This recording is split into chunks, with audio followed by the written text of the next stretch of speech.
Good morning friends, आप सबों का हमारे चैनल के ट्यूटोरियल्स में स्वागत है। आज जो टॉपिक हम लोग स्टडी करने आए हैं वो है MIL Hindi AEC 1 ability enhancement course 1 के तहत हम लोग डिस्कस करेंगे एक लॉन्ग आंसर क्वेश्चन का सेमेस्टर 1 के छात्रों के लिए। Question number 24। इससे पहले मैंने बेटों वाली विधवा कहानी की समीक्षा की थी। बेटों वाली विधवा हमने पढ़ लिया था।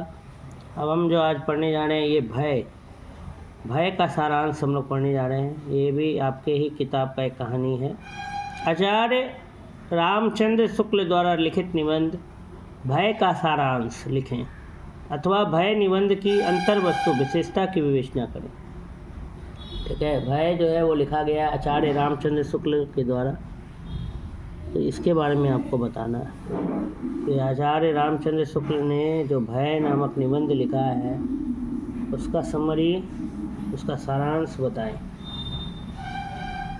तो उसमें क्या बताया गया है, तो आइए स्टडी करते हैं। आचार्य आ मैंने आचार्य आधे के बिंदु दिया हुआ है। मैंने आचार्य रामचंद्र शुक्ल द्वारा लिखित निबंध भय का सारांश लिखें।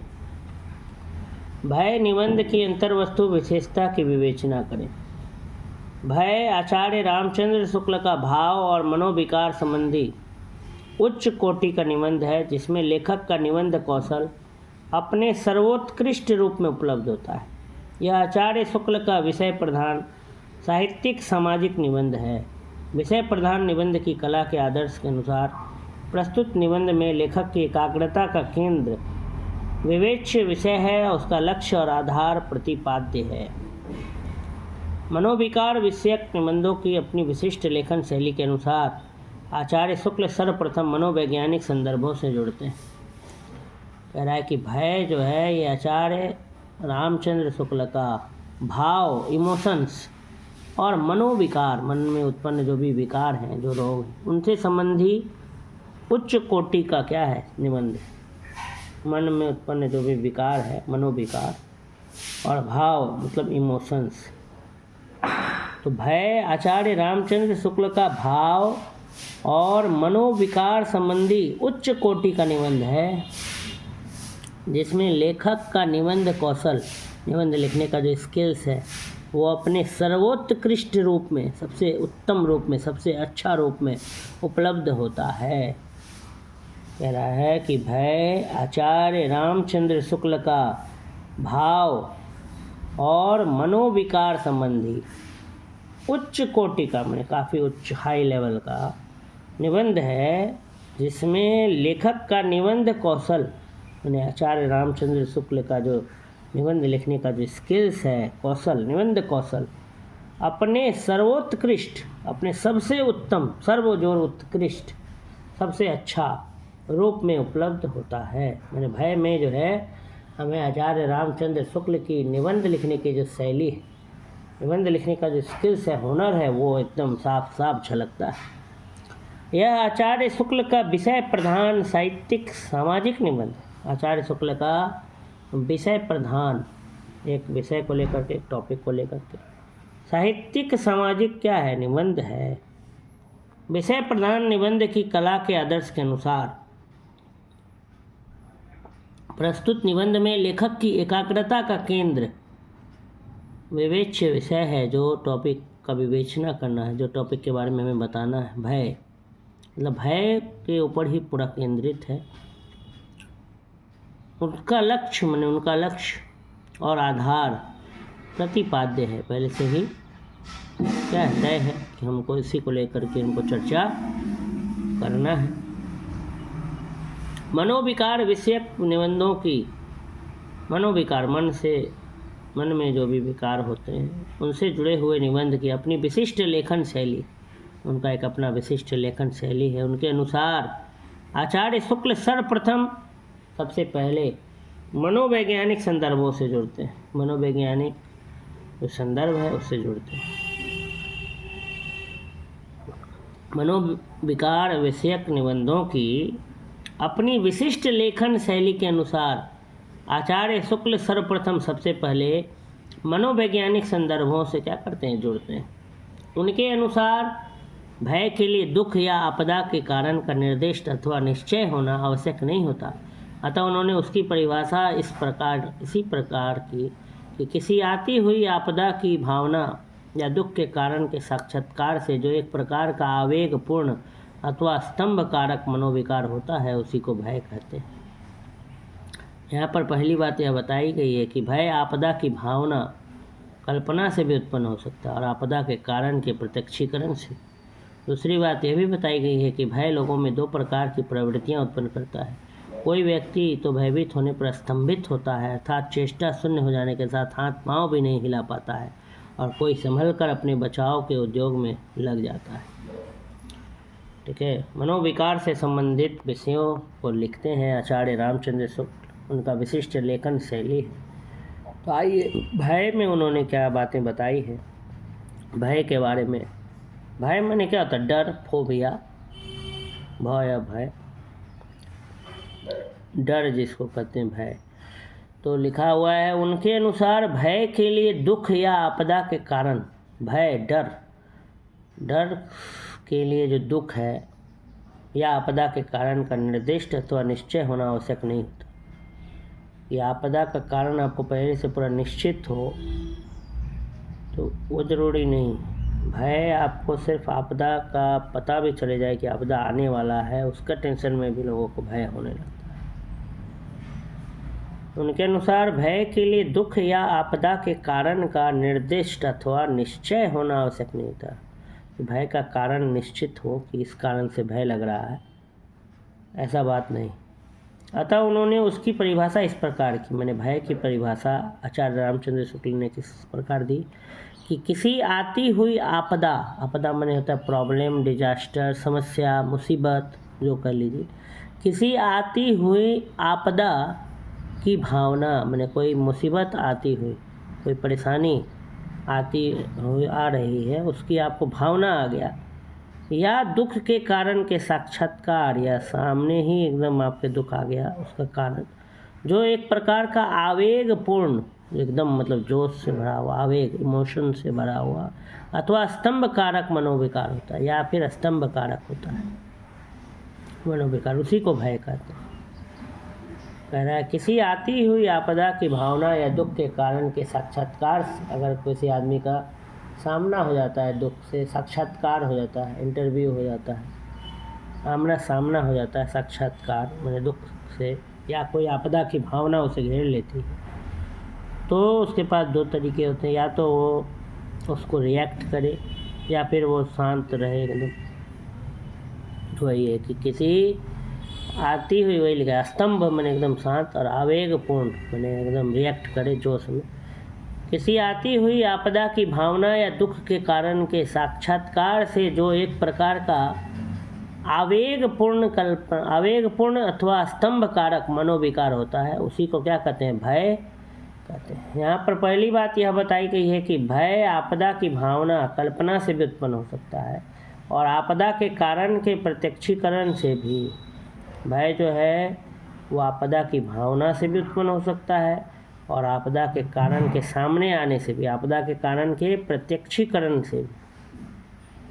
ठीक है, उनके अनुसार भय के लिए दुख या आपदा का कारण का निर्दिष्ट अथवा निश्चय होना आवश्यक नहीं होता, अतः उन्होंने उसकी परिभाषा इस प्रकार की कि किसी आती हुई आपदा की भावना या दुख के कारण के साक्षात्कार से जो एक प्रकार का आवेगपूर्ण अथवा स्तंभ कारक मनोविकार होता है, उसी को हम क्या कहते हैं? भय कहते हैं। यहाँ पर पहली बात यह बताई गई है कि भय आपदा की भावना मतलब कल्पना से भी उत्पन्न हो सकता है, और आपदा के कारण के प्रत्यक्षीकरण से। दूसरी बात यह बताई गई है कि भय लोगों में दो प्रकार की प्रवृत्तियाँ उत्पन्न करता है। कोई व्यक्ति तो भयभीत होने पर एकदम स्तंभित हो जाता है, अर्थात चेष्टा उसका शून्य हो जाने पर हाथ पांव भी नहीं हिला पाता है, और कोई संभल कर अपने बचाव के उद्योग में लग जाता है, बचाव की कोशिश में लग जाता है। भय को दो प्रकार का बताया गया है कि भय लोगों में दो प्रकार की प्रवृत्तियां, दो प्रकार की आदतें उत्पन्न करता है। कोई व्यक्ति तो भयभीत होने पर डर करके एकदम स्तंभित हो जाता है, एकदम पिलर जैसा, स्तंभ जैसा खड़ा हो जाता है, हाथ पाँव भी नहीं हिला पाता, कुछ नहीं कर पाता डर करके, और कुछ जो है संभल करके फिर उसमें एक्शन ले पाते हैं, रिएक्ट कर पाते हैं, बचाव की कोशिश में लग जाते हैं। शुक्ल जी के अनुसार, मतलब आचार्य रामचंद्र शुक्ल जी के अनुसार, भय का विषय या तो साध्य होता है, माने या तो हम उसे भय को ख़त्म कर सकते हैं, या असाध्य, या कभी उस भय को ख़त्म नहीं कर सकते।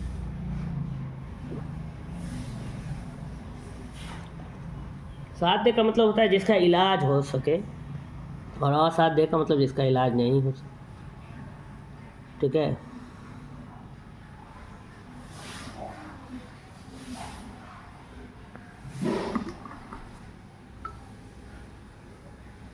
भय, तो शुक्ल जी के अनुसार भय का विषय या तो साध्य होता है, या तो क्या होता है, साध्य होता है, या असाध्य।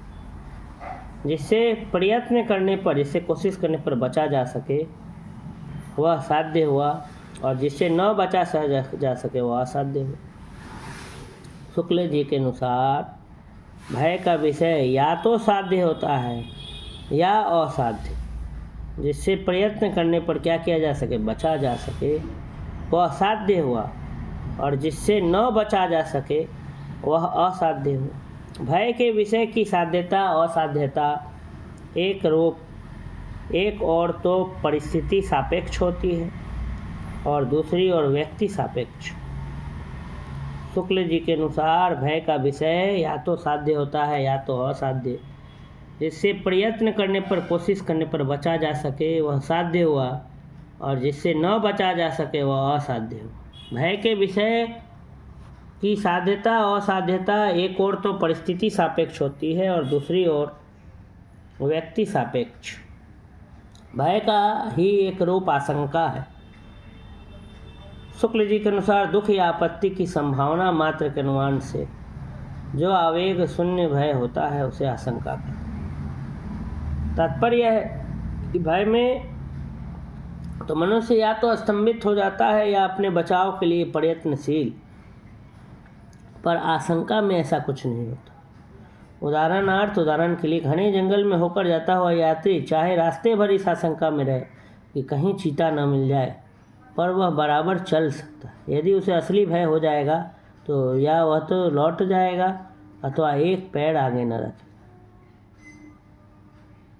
आशंका में आदमी जाते रहता है कि हाँ हो सकता है, बट आदमी आगे अपना यात्रा भी जारी रखता है जंगल में।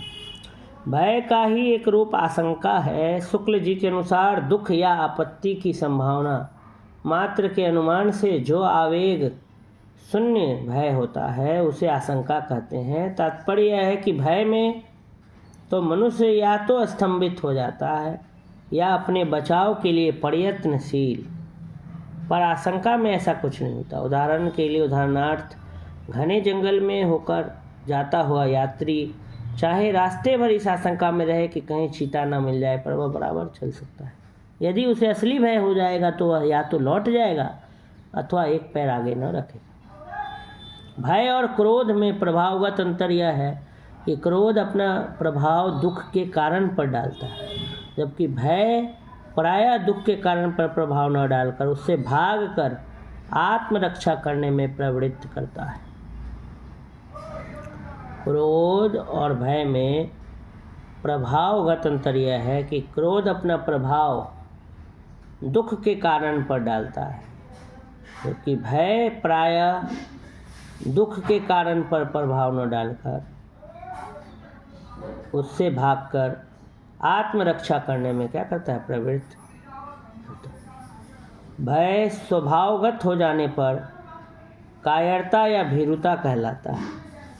क्लेश सहने की असमर्थ, झगड़ा सहने की असमर्थता और अपनी शक्ति के अविश्वास के कारण भीरुता का संयोजन होता है। भीरुता निंदनीय, कायरता निंदनीय होती है। धर्म भीरुता की अवश्य प्रशंसा की जाती है, किंतु शुक्ल जी धर्म से डरने वालों की अपेक्षा धर्म की ओर आकर्षित होने वालों के अधिक प्रशंसनीय मानते हैं।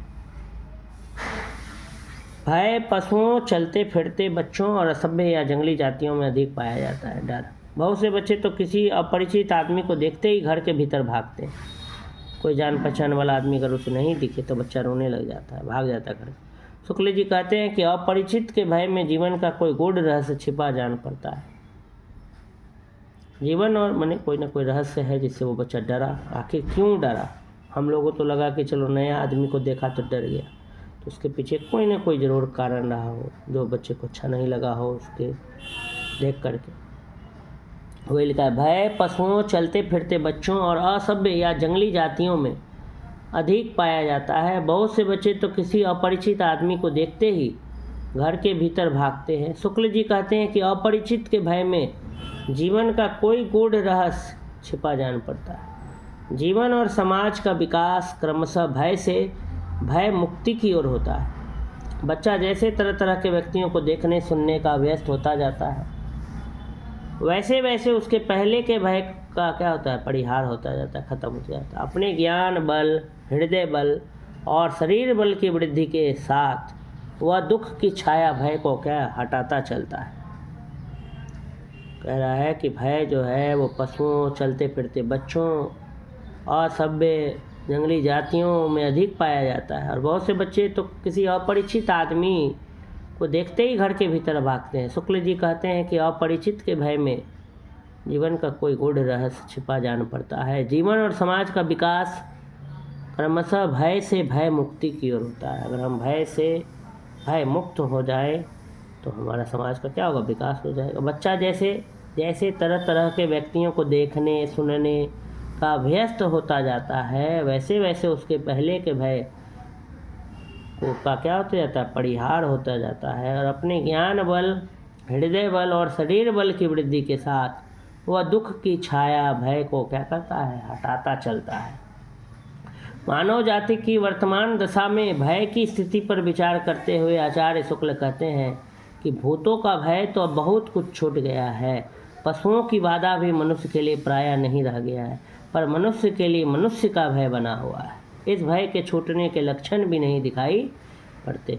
इस प्रकार शुक्ल जी की यह भय शीर्षक रचना निबंध के मूल विधायक तत्वों, गद्य, माध्यम, औसत आकार, सीमित विषय, लेखकीय व्यक्तित्व, सुसंबंध, व्यवस्थित विवेचन, प्रौढ़ समर्थ सुगठित भाषा शैली और प्रयोजन का आधार ग्रहण करती है तथा स्वयं लेखक द्वारा निर्देशित श्रेष्ठ निबंध की विकट कसौटी पर भी खड़ी उतरकर निबंध कला का क्या करती है, आदर्श प्रस्तुत करती है। और यहाँ लिखा है कि भय आचार्य रामचंद्र शुक्ल का भाव मनोविकार संबंधी उच्च कोटि का निबंध है, जिसमें लेखक का निबंध कौशल अपने सर्वोत्कृष्ट रूप में उपलब्ध होता है। यह आचार्य शुक्ल का विषय प्रधान साहित्यिक सामाजिक निबंध है। विषय प्रधान निबंध की कला के आदर्श के अनुसार प्रस्तुत निबंध में लेखक की एकाग्रता का केंद्र विवेच्य विषय है, उसका लक्ष्य और आधार प्रतिपाद्य। कह रहा है भय जो है वो आचार्य रामचंद्र शुक्ल का भाव, इमोशन और मनोविकार संबंधी, मन में जो बीमारियां जो उत्पन्न होती, मन की बीमारियां, उससे उस वैसी उच्च कोटि का निबंध है और जिसमें लेखक के निबंध कौशल अपने सबसे उत्तम रूप में उपलब्ध होता है। यह आचार्य शुक्ल का विषय प्रधान साहित्यिक, कल्चरल और सामाजिक सोशल निबंध है। विषय प्रधान निबंध की कला के आदर्श के अनुसार प्रस्तुत निबंध में लेखक की एकाग्रता का केंद्र, ठीक है, क्या होता है, विवेच्य विषय है, उसका लक्ष्य और आधार प्रतिपाद्य है। मनोविकार विषयक निबंधों की अपनी विशिष्ट लेखन शैली के अनुसार आचार्य शुक्ल सर्वप्रथम मनोवैज्ञानिक संदर्भों से जोड़ते हैं। उनके अनुसार भय के लिए दुख या आपदा के कारण का निर्दिष्ट अथवा निश्चय होना आवश्यक नहीं होता। अतः उन्होंने उसकी परिभाषा इस प्रकार की कि किसी आती हुई आपदा की भावना या दुख के कारण के साक्षात्कार से जो एक प्रकार का आवेगपूर्ण अथवा स्तंभकारक मनोविकार होता है, उसी को भय कहते हैं। यहाँ पर पहली बात यह बताई गई है कि भय आपदा की भावना या कल्पना कर लेने से भी डर लोगों को लगने लगता है। किसी आपदा की कल्पना कर लेना, किसी दुख के बारे में पहले से सोच लेना कि क्या होगा मेरा, आपदा, कोई डर आने वाला है उसको सोच लेना, किसी आपदा, किसी आती हुई आपदा की भावना या दुख के कारण के साक्षात्कार से या प्रत्यक्ष अगर दिखी गया दुख उसके कारण, तो जो एक प्रकार का आवेगपूर्ण अथवा स्तंभ कारक मनोविकार होता है, उसी को भय कहते हैं। यहाँ पर पहली बात बताई गई है कि भय आपदा की भावना मतलब कल्पना, भय सिर्फ हम आपदा प्रॉब्लम को अगर इमेजिन भी करें तो हमें डर उत्पन्न हो सकता है, और आपदा के कारण के प्रत्यक्षीकरण और आपदा का कारण अगर दिख जाए तो डर होता ही है। दूसरी बात यह बताई गई है कि भय लोगों में 2 प्रकार की प्रवृत्तियां उत्पन्न करता है। कोई व्यक्ति तो भयभीत होने पर स्तंभित हो जाता है अथवा चेष्टा शून्य हो जाने से हाथ पांव भी नहीं हिला पाता, और कोई संभलकर अपने बचाव के उद्योग में, बचाव के प्रयास में लग जाता है। शुक्ल जी के अनुसार भय का विषय या तो साध्य होता है या तो असाध्य, जिससे प्रयत्न करने पर बचा जा सके, कोशिश करने पर अगर हम बच सकें तो वह साध्य हुआ, और जिससे न बचा जा सके तो असाध्य हुआ। भय के विषय की साध्यता और असाध्यता एक और तो परिस्थिति सापेक्ष होती है, जैसी परिस्थिति रहेगी वैसा हम कह पाएंगे कि साध्य है, और दूसरी ओर व्यक्ति सापेक्ष, कि व्यक्ति कैसे डील कर रहा है डर से। तो डर को या तो हम जीत सकते हैं या नहीं जीत सकते, खत्म हो सकता है डर या नहीं भी खत्म हो सकता है। तो डर 2 चीज़ों पर निर्भर करता है। पहला परिस्थिति, सर्कमस्टांसेस, कैसी परिस्थिति है कि डर जो है या तो साध्य हो जाएगा या असाध्य, खत्म हो जाएगा या नहीं खत्म होगा, जीवन पर्यंत तक लोग डरेगा। कोई ऐसी घटना हो जाती है लोगों के साथ तो लोग हमेशा डरते हैं जीवन पर्यंत। तो डर या तो साध्य होता है या तो असाध्य होता है। और दूसरा बताया है व्यक्ति पर निर्भर करता है, व्यक्ति सापेक्ष। शुक्ल जी के अनुसार भय का विषय तो साध्य होता है या असाध्य, जिससे प्रयत्न करने पर, कोशिश करने पर बचा जा सके वह साध्य हुआ, और जिससे न बचा जा सके वह असाध्य हुआ। भय के विषय की साध्यता असाध्यता एक और तो परिस्थिति सापेक्ष होती है और दूसरी ओर व्यक्ति सापेक्ष। भय का ही एक रूप है आशंका, भय का एक और रूप है आशंका, डर, डाउट, कन्फ्यूजन मन में। शुक्ल जी के अनुसार दुख या आपत्ति की संभावना मात्र के अनुमान से जो आवेग शून्य भय होता है उसे आशंका कहते हैं। तात्पर्य यह है कि भय में या तो मनुष्य या तो स्तंभित हो जाता है या अपने बचाव के लिए प्रयत्नशील, पर आशंका में ऐसा कुछ नहीं होता। उदाहरण के लिए घने जंगल में होकर जाता हुआ यात्री चाहे रास्ते भर इस डाउट में रहे, इस आशंका में रहे, कहीं बाघ न मिल जाए, कहीं शेर न मिल जाए, कहीं चीता न आके खा जाए, लेकिन फिर भी वह बराबर चल सकता है, आगे अपना यात्रा जारी रख सकता है। यदि उसे असली भय हो जाएगा तो या वह तो लौट जाएगा अथवा एक पैर आगे न रखेगा। यही आशंका और भय में है। आशंका रहेगा तो आदमी मान लो उस जंगल में यात्रा जारी रखे, और डर अगर आ गया पूरा तो भाग जाएगा। यदि उसे असली भय हो जाएगा तो वह या तो लौट जाएगा तो एक पैर आगे न रखेगा। भय और क्रोध में प्रभावगत अंतर यह है कि क्रोध अपना प्रभाव, अपना इफेक्ट दुख के कारण पर डालता है। जब आदमी क्रोधित हो जाता है तो दुख की वजह से भी क्रोध हो जाता है। क्रोध अपना प्रभाव दुख के कारण पर डालता है, जबकि भय प्रायः दुख के कारण पर प्रभाव न डालकर उससे भागकर आत्मरक्षा करने में क्या करता है, प्रवृत्त करता है। भय स्वभावगत हो जाने पर, अगर भय हमारे स्वभाव में आ जाए, इंसान के स्वभाव में ही अगर भय आ जाए, इंसान अगर डरपोक बन जाए, हर चीज़ से डरने लगे, तो उसको कायरता कहा जाता है या भीरुता कहलाता है। बहुत लोगों को जो है डर लगता है, भय लगता है इस जगह से उस जगह जाने में, या छत पर जाने में डर लगता है रात में, या इस घर से उस घर जाने में भय लगता है। तो भय जो है वो स्वभावगत, अगर स्वभाव में आ जाए हमारा भय तो उसको हम भीरुता कहते हैं या कायरता कहते हैं। क्लेश सहने की, झगड़ा सहने की अगर आप में असमर्थता हो जाए, क्लेश सहने की असमर्थ, और अपनी शक्ति के अविश्वास के कारण, अगर अपना शक्ति को हम नहीं पहचान पाए, अपने अंदर, हर किसी के अंदर आत्मशक्ति है, आत्मबल है, तो अपने आत्मबल को पहचानना चाहिए, डरना नहीं चाहिए। बहुत से लोगों को मैं देखता हूँ अंधेरे से डर लगता है, तो छत में जाने से डर लगता है, तो इस घर में अगर है तो उस घर में जाने से डर लगता है। तो आखिर वो डर लगता है तो उस डर को कैसे खत्म करें, और उनको पहचानना होगा कि नहीं, हमारे अंदर भी ताकत है, शक्ति है। वही लिखा हुआ है कि अपनी शक्ति के अविश्वास के कारण, अपना जो शक्ति है उस पर विश्वास नहीं होने के कारण, ठीक है, क्या होता है, डर लगता है, भय लगता है, भीरुता का संयोजन होता है। भीरुता निंदनीय होती है। अगर आप बेमतलब का डरेंगे तो आपको लोग क्या मानते हैं? डरपोक कहने लगते हैं, चिढ़ाने लगते हैं। हाँ, धर्म से आपको डरना चाहिए। धर्म भीरुता की अवश्य प्रशंसा की जाती है कि आप कोई गलत कार्य न करें, गलत आचरण न करें, धर्म से डरें। परंतु शुक्ल जी धर्म से डरने वालों की अपेक्षा कहते हैं कि आप धर्म की ओर आकर्षित हो जाएं, वो ज़्यादा प्रशंसनीय है, वो ज़्यादा तारीफ का नहीं होगा। भय जो है पशुओं, चलते फिरते बच्चों और सभ्य जातियों या जंगली जातियों में अधिक पाया जाता है डर।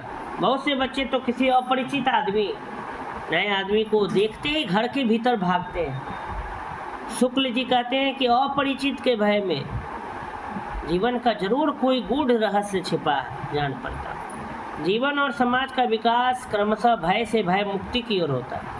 बच्चा जैसे जैसे तरह तरह के व्यक्तियों को देखने सुनने का अभ्यस्त होता जाता है, वैसे वैसे उसके पहले के भय का क्या होता है? परिहार समाप्त होते जाता है। अपने ज्ञान बल, हृदय बल और शरीर बल की वृद्धि के साथ वह दुख की छाया भय को क्या करता है? हटाता चलता है। मानव जाति की वर्तमान दशा में भय की स्थिति पर विचार करते हुए आचार्य शुक्ल कहते हैं कि भूतों का भय, बहुत लोगों को पहले भूत से डर लगता था, भूतों का भय तो अब बहुत छूट गया है।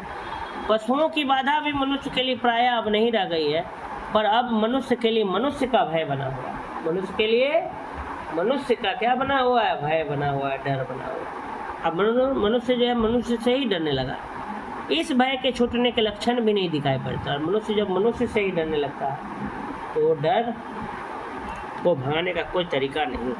इस प्रकार शुक्ल जी की यह भय शीर्षक रचना निबंध के मूल विधायक तत्वों पर गद्य माध्यम, औसत आकार, सीमित विषय, लेखकीय व्यक्तित्व, सुसंबंध, व्यवस्थित विवेचन, प्रौढ़ समर्थ सुगठित भाषा शैली और प्रयोजन का आधार ग्रहण करती है और स्वयं लेखक द्वारा निर्दिष्ट श्रेष्ठ निबंध की निकट विकट कसौटी पर भी खड़ी उतरकर निबंध कला का आदर्श प्रस्तुत करती है। शुक्ल जी ने यह भय नामक जो शीर्षक है, भय नामक जो निबंध लिखा है, भय शीर्षक रचना निबंध जो लिखा है, उसमें गद्य माध्यम, औसत आकार, सीमित विषय, लेखक का व्यक्तित्व, व्यवस्थित विवेचन, ठीक है, प्रौढ़ समर्थ सुगठित भाषा शैली, प्रयोजन का आधार, ये सारा चीज़ क्लियर किए हैं उसमें।